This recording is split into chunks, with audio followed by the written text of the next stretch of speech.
parents got to know Schoenstatt in the 70s. The shrine had been built in 73. They got involved with the couples groups and the Schoenstatt families back then. And at the time when Schoenstatt came to my family, it was a very good moment when it came. We were just growing up. I was probably about 6. The next one, we are two brothers and I. And I think we must have been maybe 6, 8, and 10, I'm guessing, around those ages. So we're two years apart. Are you in the middle? No, I'm the youngest. Oh. And at that point, business were not at the peak. My dad was, there was a little iffy, everything with the business and trying to, put things in order in marriage and all of that. Catholic, I grew up Catholic, and they were Catholic, both of them, but not quite your solid every Sunday kind of mass goers, not quite. If there was a good baseball game, chances were that we didn't go to church, we'd rather sat there. So it was, that type, not, good people, but probably we have many like that around us. And at one point, my dad needed to hand over some papers for one of his co-workers or someone that he was doing some business with. And the person needed to connect with him but was not able to.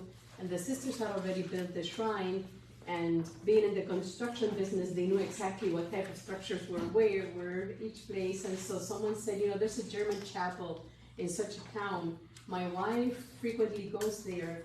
If you need to hand me those papers, I might not be able to see you, but why don't you leave them with my wife at the chapel, and then she can give them to me. And so my dad did that. He went up, he knew exactly where the chapel was, so he drove over there. And as he's going up the hill to find the wife of his, I don't know, co-worker or friend of business, one of the sisters steps out and comes over to greet him, because Brady noticed that he was not familiar face, and just kind of, inquired, who are you here for the first time? And kind of noticed that he wasn't quite coming for prayers. She didn't burn his papers, right? So, in any case, so whatever conversation took place there, that was Sister Petra. Oh. Whatever conversation took place, my dad at the end of the conversation said, I'll be back with my family. And so he did. He came back with us, and we went up there. At that time, we used to have Mass by the shrine on Sundays. The sisters would have the priests say Mass in the shrine and then put chairs in front of the shrine every Sunday morning. I think it was around 11 o'clock. And so we came to one of those Masses, and they would also have Thursday Masses, which they still have to this day. Thursday Masses at night. And that's very, very pleasant when you are sitting there at night in the tropical air at a Mass in a beautiful setting. It's a beautiful place. The chapel is on the side, so you have the Caribbean Sea is the landscape. It's pretty breathtaking when you go there. In any case, so that was the beginning of that. Then they got involved in the couples group and all of that. Eventually, then they prepared to make the covenant. And the day that my parents were making the covenant, I felt the calling very strongly. At that moment, we were in the shrine. That for me was very strong. I was maybe 9 years old or so. And I thought, what I saw that Schoenstatt and the sisters, to a certain extent, did for my family, I thought, I wish I could do for other families. Not because they came to solve any problems or anything like that, but they received the strength, the spiritual stamina, so to say, from the input, from the formation, from the accompaniment. They received what they needed to make the right decisions at the right time. And my parents always said that Schoenstatt came just on time. We were just beginning to get into the teenage years. And had they not had that tool, I don't know what things would be like. I know. We just don't know. We had a very unique combination. My brothers and I, we always say, Mom is very, very deeply religious, very spiritual. Dad was very streetwise. And so we have that good combination there. So, yeah, so that's in a nutshell. I cannot say much more other than I was very young. I promised the Blessed Mother at that point, if I can, as soon as I graduate from high school, I would like to go with the sisters and dedicate my life to this. And so, yeah, waited till I was done with high school and entered the community right off. So you were ready to do it, you didn't have any regrets or any second thoughts at all? No, that's why whenever someone asks me about my vocational story, I always say it's not earth-shaking. I don't have any, nothing extraordinary. Well, In the sense that I didn't have these struggles of this and that and discerning. No, I wanted to do this. I saw that and God guided me, and of course I needed confirmation as I came, once I came out of high school, and just to see if, do you really want this for me? But nothing outstanding, and so, yeah. Had your parents been doing this, this whole covenant of love thing all those years then too? Yes. And you were doing it with them? Yes. Oh, so we okay. had, yes. They had, I think they made, so they started in the group, I think in 79. Then they made the covenant in 81. They went on a pilgrimage to Schoenstatt, to the original places at some point. That summer, those weeks that they spent in Germany and in Rome and whatever places they visited, I spent very close to the sisters. My grandma lived not too far from them, and so Grandpa would make sure he would drive me over to the sisters on the weekends, and that was probably, a move from divine providence, probably Grandpa too. I'd be good for her. In any case, and so, and we had the home shrine, and that was very key. The whole experience of having a home shrine in our house, I must say, it was a very, very powerful experience for all three of us. And it was during a period when we were growing up and during the teenage years and establishing social life and relationships and all of that. So it was very helpful, very beautiful. Gave us a lot of, a lot of content to family life. That's all I can say. That's a very poor way of saying it, but I think you might understand it. To be able to come home and you know exactly, to be able to develop traditions as a family around Lent and Easter and Advent, Christmas. Beautiful customs and traditions to this day, for whatever reason, ask me, but we had this tradition, for example, of going for midnight mass to the shrine, spend that hour of the midnight mass at the shrine, which was 2 hours away from our place. But it was very valuable. To this day, my parents do it. They drive the 2 hours, get there, at 10 p.m. or at 8 o'clock, sleep a little bit in one of the bedrooms, and then get up for the midnight mass. And they call us and say, okay, we were there for you, remember? When we used to such and such. For example, so the whole experience of the home shrine gave us that experience. At that time, it was in the 80s. You might remember, probably you do, Father Peyton's booklet on our book. Yeah. Little small black thick book about the family that prays together stays together.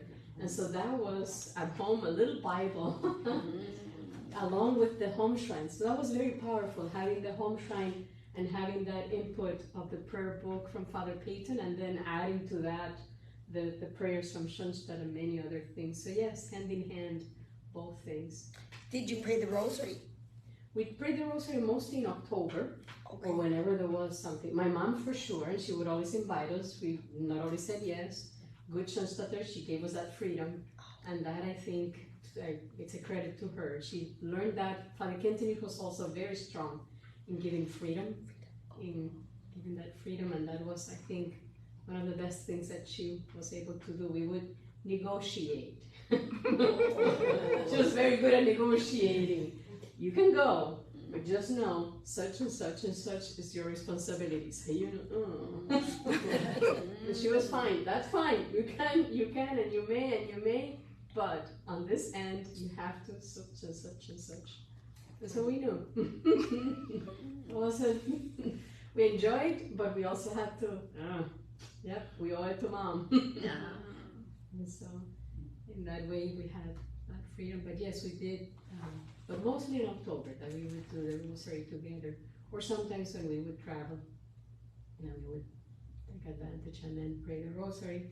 Or Dad would then, after Mass, that was something he was very good with. Come after Mass and on the way, ask about the sermon or about the readings. And I'm like, oh my gosh. So you need next time you need to listen. Take notes. Yeah. Just one here and there. Just kind of a discussion. So what did you think about such and such? I'm like, And you needed to come out with something intelligent enough so that you could say, okay. Yeah. Anyway, so yeah. Good. So that's in a nutshell my experience. And so I came to the community in 1990. That's when I graduated, and then came that same summer. I moved to Wisconsin. At that time we used to do the novitiate there in Wisconsin, and had the reception that same fall, November of 1990. So that's already, it's going to be 34 years this year. Yes, time flies. Time flies. So they did not have any convent or any place to go in Puerto Rico? Puerto Rico, no. We have a house. The sisters have a house. Okay. And the community there, and we have a couple other places where we kind of are able to stay overnight when we do the outreach or any apostolate, like in San Juan or in Quebradillas. But no, not the formation as such. We are divided by provinces. And so we have the province of the United States, covers the United States, Puerto Rico, Dominican Republic, and Mexico. And so it's quite a bit of territory. And you're in Clearwater? I live in Wisconsin actually. Oh, you're from Wisconsin? Okay. I live in Wisconsin. So At the Waukesha. at the Waukesha Center, Okay. yes, at the provincial house there. So do they still have a lot of young girls coming to the formation, and how is that? Yes, Is we that have, still- right now we have, how many is it? 4, right? 4 who are ending their formation now this year. Their formation, and they do the perpetual commitment. Is that 4 years? 6 years? No, our formation is 9 years. Oh, 9. Mhm, Okay. Yes. it's a lot. You have to have a college degree, right? Well, and if we don't, like I didn't bring a college degree, but then the community finds, so if Equivalent. the equivalent or provides, because I was sent to college, if they see that there is a need for it, or depending on what the young lady would be interested in doing. They like them to have masters too, right? Yeah, I mean, it helps, but not necessarily. So our community, depending on where the sister is going to be serving, then we know she will need some formation, but nowadays, most of the time, then we try to provide some education according to not only what we need, but also their nature, what they are good at, And so it's almost like a vocation within the vocation to try to discern that as well. What is your, how would I say, I forgot the word, but what your focus is on at your charism. Yeah, that's what I meant. Yeah, it was on. So it is a Marian. Okay. A Marian charism, part of a Marian movement. So we belong to the whole of 𝐶 that has a number of communities and branches and divisions and ways of committing yourself and working and so on. So we are part of the institutes of consecrated life that belong to 𝐶. And it's a very, very Marian commitment and charism. But is it for? Oh, go ahead. I'm No, sorry. because of that Marian gift or accent, let's say, we're going to focus on the way that Mary lived her faith And I was very strong, we're very strong in the practical faith in divine providence, because the Blessed Mother, she didn't rely on extraordinary guidance of God. It was everyday, common, ordinary things. You know, she had the angel come to her just once. The rest she really had to figure out herself.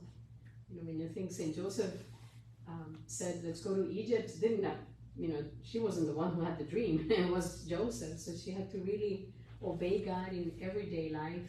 So that's one aspect that we try to imitate very strongly in that sense.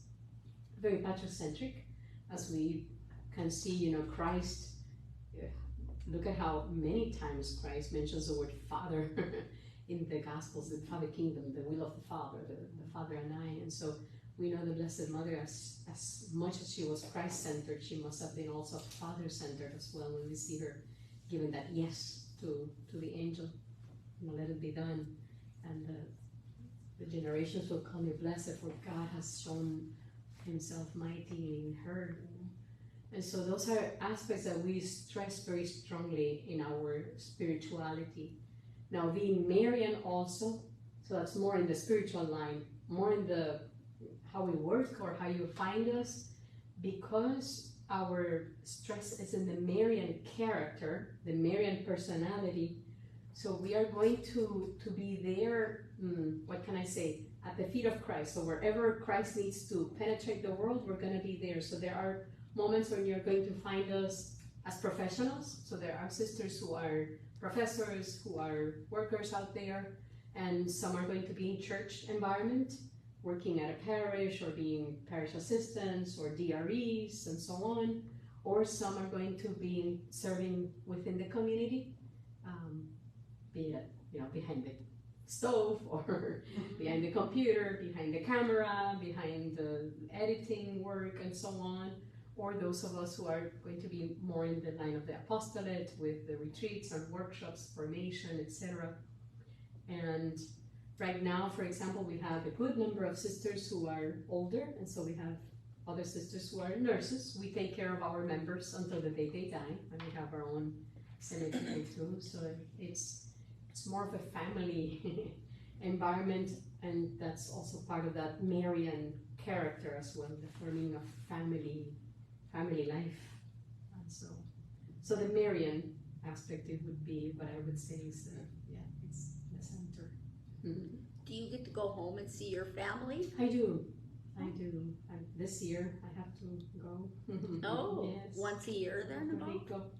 Normally it's every 3 years. Oh. Mm-hmm. How long do you leave for? For 3 weeks.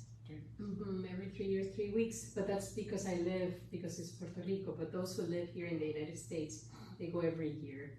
Every year for 2 weeks. So are you able to earn enough money with the people, you know, like you said, some are professors or whatever, and that is able to then sustain you financially? That, or not only. So we don't rely only on, say, salaries of the sisters or stipends or anything like that. We have, benefactors, and we are very grateful to donors and so on. We also have some retreat centers here in the United States. We have the one in Sleepy Eye, Minnesota. We have the one in Waukesha, another one in Texas, and so on. Yes. And one other question about, sometimes I know you do your own farming or growing of vegetables, gardening. Is that anything in your... We have a couple of gardener sisters who have a good green thumb. Okay. So nice tomatoes and you name it. Currants and squash and what have you. It's a nice little garden there. At least here in Waukesha. Little. Is it little? There's nothing little about what they That's huge. Oh. Has Sister Miriam given you a tour of her garden? No. Over in Benedictine. Oh. Yeah. She does hydroponics with the fish and tilapia and Oh my goodness, wow. Very interesting. Nice. So yes, we do. That would be nice, once that you come over to Waukesha, I'm sure you would enjoy it. Oh, it is. Anyways, Beautiful. you have, I don't know if you have any other questions, in general about Schoenstatt or anything else? Is it open for tours in Waukesha? Can we have a tour if we came Oh, there? yes, definitely. We can have a tour and, yes, certainly.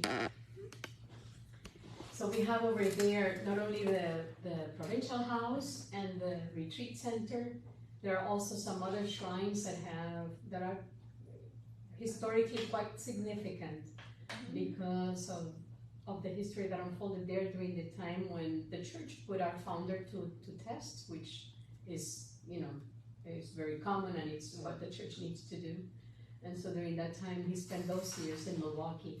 And it was very interesting to see how things unfolded, that a shrine was built, the Schoenstatt shrine was built right under his window, basically, during those years. So you get to visit some of those places that are very beautiful and, again, very significant in the development of Schoenstatt. So, yes, that would be nice. We do have the tour. If there are other questions that you may have. For masses, do you have priests that come in or not, or affiliated with you in any way? So we do have Schoenstatt fathers. They live close by, but the one priest who is living there right now, he works at a school. But we do have one of the Schoenstatt diocesan priests who comes every morning for our daily mass, and that's a great gift. For the monthly mass that we have for the covenant renewal, like you probably have in Santa Cecilia or somewhere else, then one of the Schoenstatt fathers comes for that. Yeah.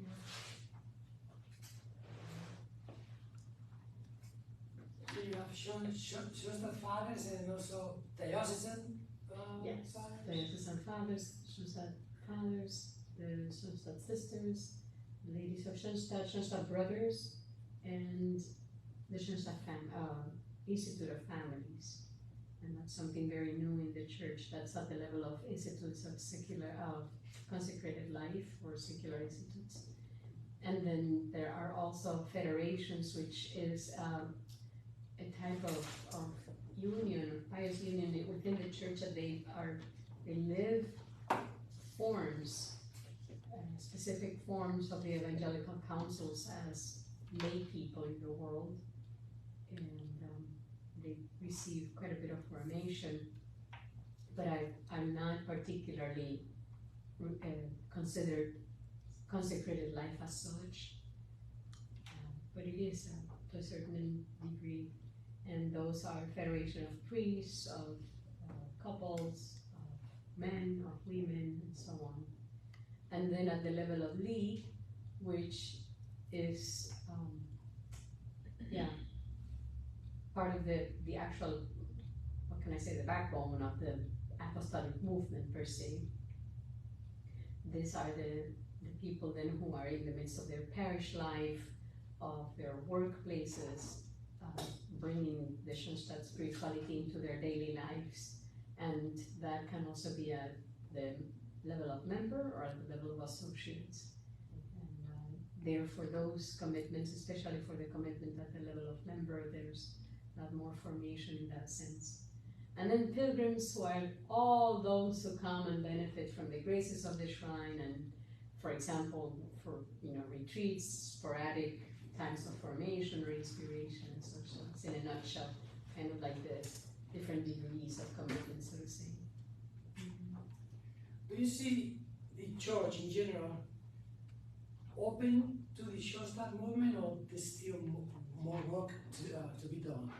Oh, I think so. I think we are, especially now, we are at a moment when everywhere the church, I don't know, you can think of it in terms of, the Vatican or the diocese or a parish or just simply the faithful people. But I think in general, everyone is finding or trying to find ways of strengthening our Catholic identity. I think that's a key element at this point. The pandemic, I think, brought us all the way up to the fence in many regards.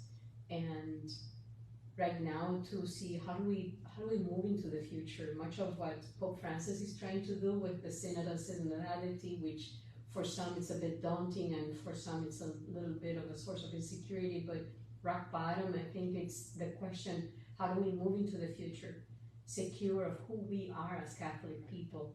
And 𝐶 is a movement that might not at first hand, might not provide at first hand the doctrinal stuff as the first thing, because we are going to take almost for granted that should be part of your of what you bring under the belt, that you know your faith, that you know, and therefore for some people, well, I don't see this and I don't see that. Well, not because we wouldn't teach it. Of course we teach it, but 𝐶 will stress much more the practical application. The practical application of it. So if the church teaches there's a domestic church, we're going to have a home shrine. If the church teaches the Blessed Mother is Mother and Queen, we're going to make a covenant with her and crown her, for example. Yes, and if the church teaches there is a baptismal covenant, we want to live out of a covenant with God and with Christ, the Holy Spirit, with the Heavenly Father, etc. And if the church teaches God is the creator and our God the Father, then we're going to be teaching how to have faith, practical faith in divine providence in daily life. So we're going to go to the practical part, to the day-to-day kind of thing.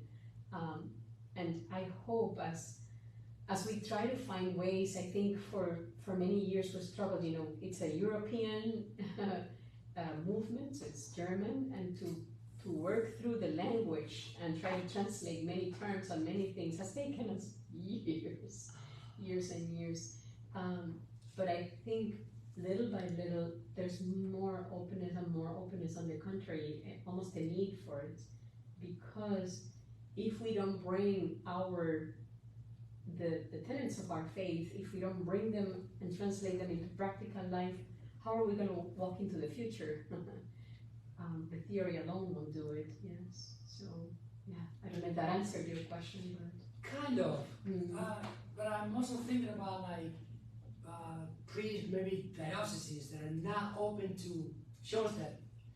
I don't know why, for some reason. How can we come in and kind of bring something that, not to convince those the priest or whoever we need to convince, but I'm wondering how to approach them. Say, this is a good thing. I know in one parish we've been trying to, but administration say, 𝐶, no way. So how can we go over that barrier? Why are they saying no way though, I guess? That's my question. Yes, I've never, I must say, I've never come across so much rejection as perhaps there's a clear knowledge, and that usually tends to also, if the priest or the person or the pastor or whoever doesn't quite know or understand what it is, it's very difficult for them to open doors.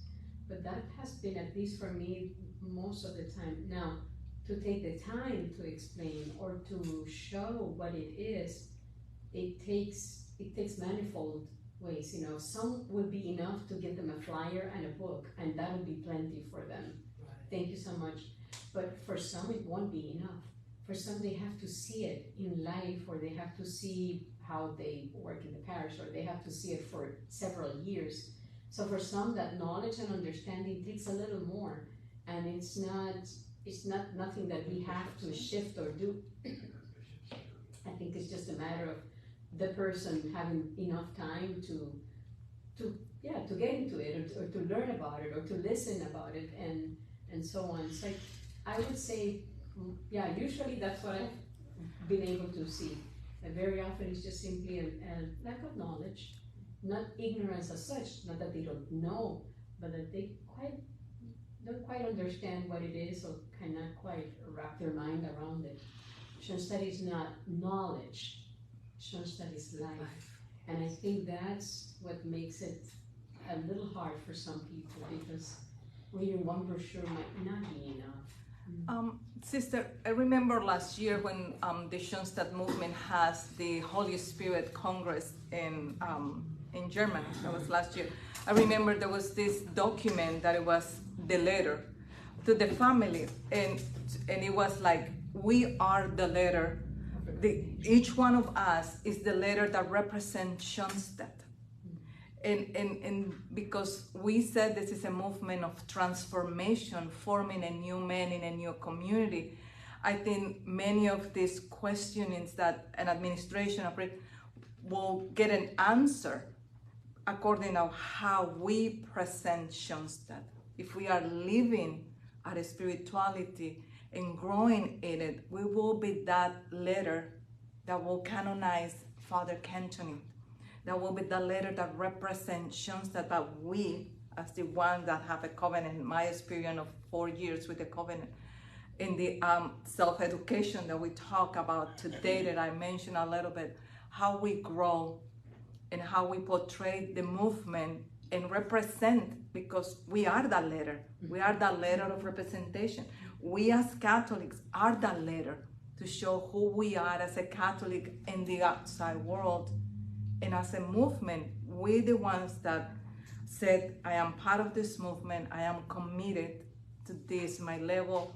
Like Sister was explaining the levels of, we are pilgrim, most of us, we all come in as a pilgrim. But it's like who we are the ones that demonstrate, but we gotta also put a little bit of work to understand the spirituality, to be able to live it. And we'll be the examples. And we have said it, Father talked about the same examples in our homes, how we live in our homes for our children to see, will be the same way of how we live in our parishes, that they will say, what is that in that family, in that person that I want to see? That will be the change in your own community, that will maybe that wall that they have put because they don't know. And that's how I feel this for me, that we are the letter of representation of the movement, but we have to invest time in our own formation, in our own growing, in our own relationship with her, for her to do the transformation in us, that they don't see us as a threat for says, it's like, what this family has that other families can have. Because that's what attracts you to decide, is what I heard in your vocation. I want other families to have what my family received. And I think if the priests that don't know about 𝐶, that see, that can be an open door for us in the parishes where we are. Because they see it, they see the change of us. It's like, what is in this family that can help other families? We are the letter. We are the letter of representation. That's the way I see that. I don't know, maybe I'm going all over. I think, for example, right now, there is the Eucharistic revival in the church here in the United States. And when you think, deep down, we can participate as deep or as shallow as we want in something like that, but the church is trying to invite the faithful here in the United States to recommit to the Eucharist. Again, the pandemic really put us in a very difficult position. Not only, there must have been something not quite firm there, that we lost so many, from the pew. Really, they haven't returned. And so, right now, to be able to re-educate, and not only that, so that they can recover that encounter with our Lord. And so, for example, in something like the Eucharistic revival, someone had asked, what is 𝐶's contribution to something like the Eucharistic revival? Well, think about it. The Blessed Mother, where would she have been? Where would she have been? When it comes to an encounter with Christ, what can we learn from the Blessed Mother? If I make a covenant of love with the Blessed Mother, or if I would develop a deeper relationship with the Blessed Mother, where would that take me to in relationship to a Eucharistic revival? that could take me very close to Christ. Not because of anything extraordinary, but just simply establishing a deep relationship, a deep bond with the Blessed Mother, a very personal, genuine bond with her can really do a lot for me when it comes to the Eucharistic revival. Kind of put a lock in that, kind of a second knot over a knot, because she is one who really had a deep encounter with Christ. No one had an encounter like she did. You know, her prayer life was a very unique prayer life. No, you know, she didn't have to, she was not a priest, she was not a scribe, she was not this, she was just a very simple woman, and there she is, opening her heart, her whole being for Christ to come into the world. And here we are invited to establish this covenant with the Blessed Mother. That's one place where I can see right now she's just that could give an answer. And we invite people, when we invite people to the covenant in a year like this, it's an invitation also to come closer to Christ through the heart of the Blessed Mother. When you look at what John Paul II said about the Blessed Mother in relation to our love for the Eucharist, it's, you know, just one example, yes? So it's not, perhaps she won't give us, establishing that deeper bond with her might not give us all the theology behind our faith in the Eucharist, but will definitely secure an encounter. And that's what I mean. She'll take us to the practical level.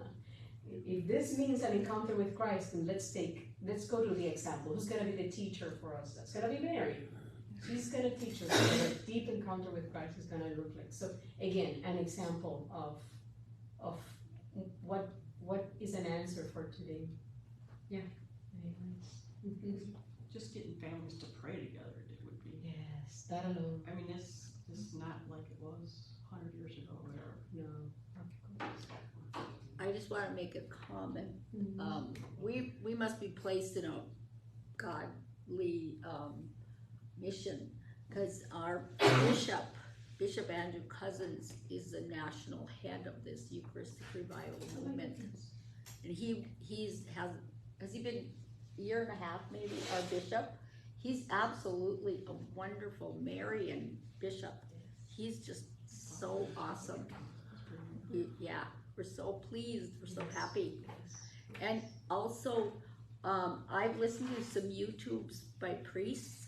There's one that really promotes our Blessed Mother, because he says, if you say Mary, she says Jesus. You heard that? That's Yeah. nice. That's all she says, Jesus. Oh, that's beautiful. Yeah. That's beautiful. You say Mary, she says Jesus too. Yep. I was looking at the picture earlier today, and it just got in my mind, look how close their hearts are. Yes. Yes. Yes. If you look in the center, it's like there is that shape under her arm that is here, the holding. If you think it looks like the heart is right there. And Yes. yeah, you can move it.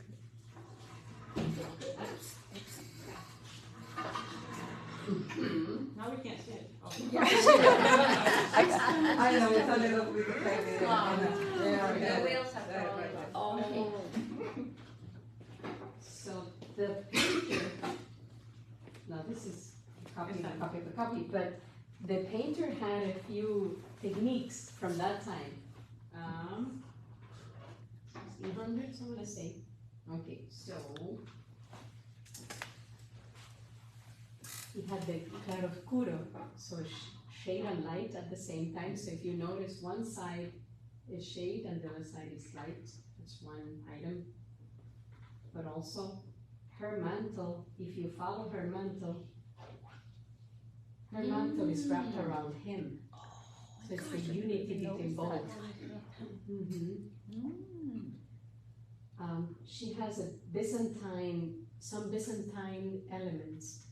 One is, she's not, normally you would see Mary this way, but she's her, and that's very common in the Byzantine art.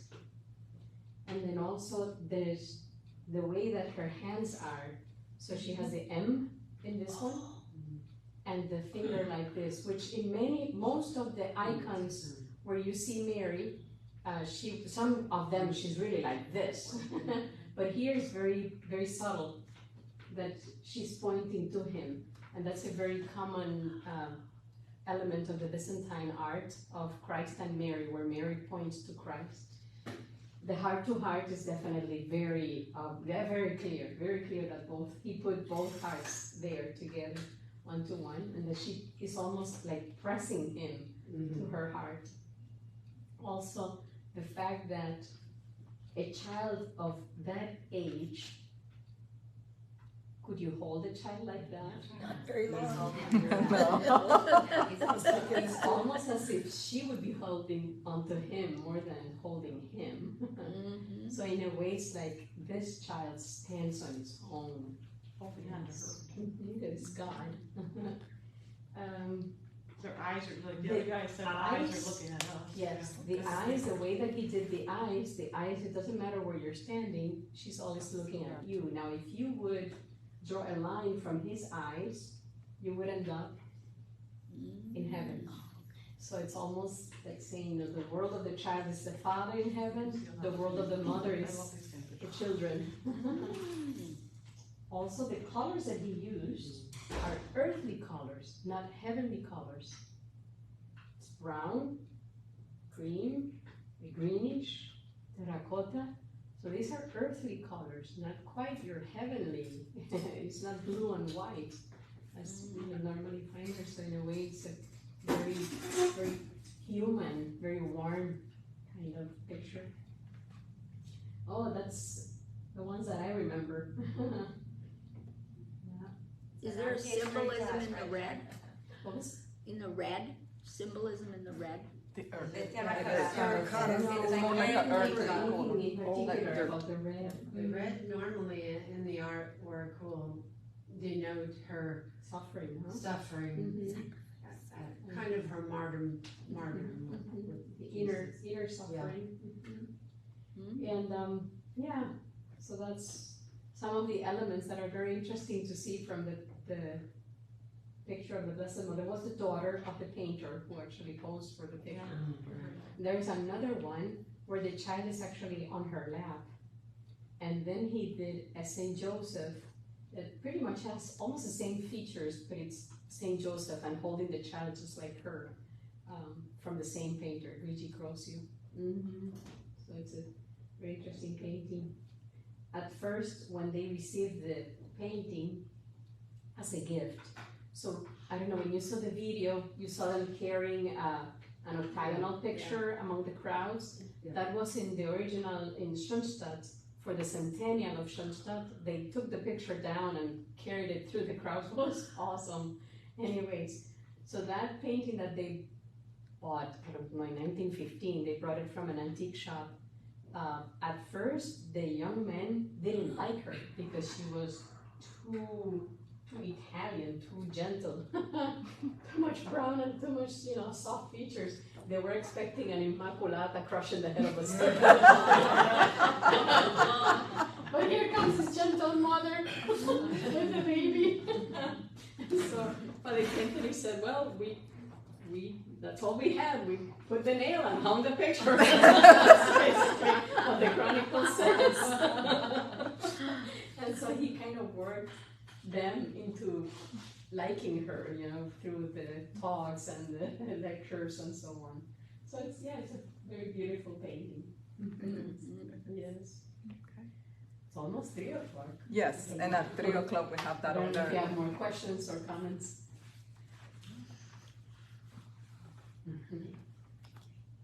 This was great. Good. I'm very glad to hear about the symbolism in the picture. Yes, Because it's really beautiful. I don't know how to depict it, but I like hearing about it. Thank you. Yeah, If you get the Magnificat, Yes. they do the pictures very well. They go through Yes, it they and do. do a lot of symbolism with the pictures. Yeah, that's So, true. yeah. It's true, they do. It's I'm still very slow good. at catching on to it. very good. Well, should we say a prayer? Yes, and then we all go to the social hall That's at 3 o'clock, that's what it says. Okay. Wait, let me guess, they still married.